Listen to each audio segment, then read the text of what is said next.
Times Now exclusive report at the height of the 2G scam.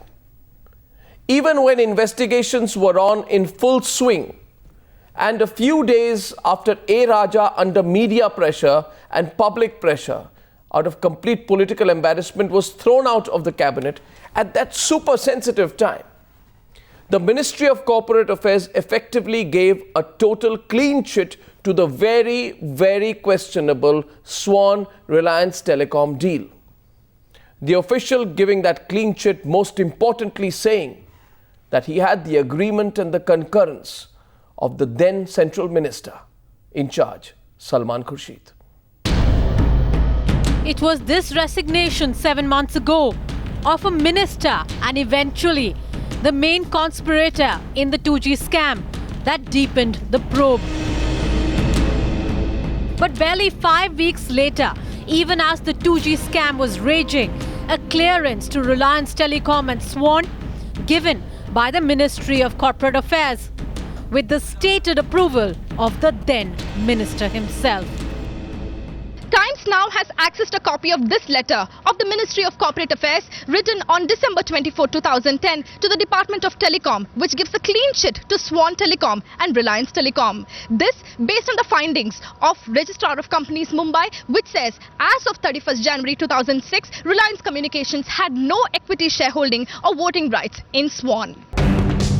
The letter shows that the Registrar of Companies' findings were agreed upon, and within 8 days, this memorandum was sent to the Department of Telecom. With the supposed approval of Salman Khurshid, the then Minister for Corporate Affairs.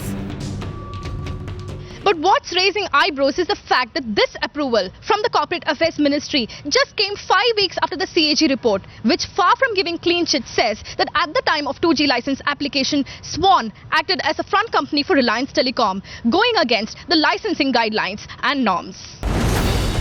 The Reliance Telecom Swan link even exposed by the CBI in its report to the Joint Parliamentary Committee.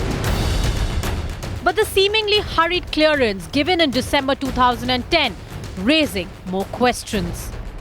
Did the Corporate Affairs Ministry official who wrote the letter misquote Salman Khurshid when he said the Swan issue had his approval?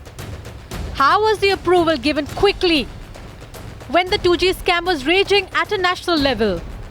Isn't it obvious that ministry officials were not just forwarding data, but taking a position beneficial to Swan and Reliance Telecom? In view of the findings of the CBI, what action will be taken against officials who cleared Swan and Reliance Telecom?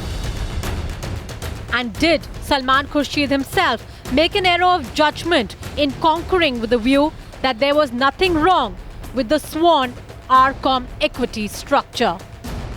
With Prema Sridevi, Rupali Mehra for Times Now.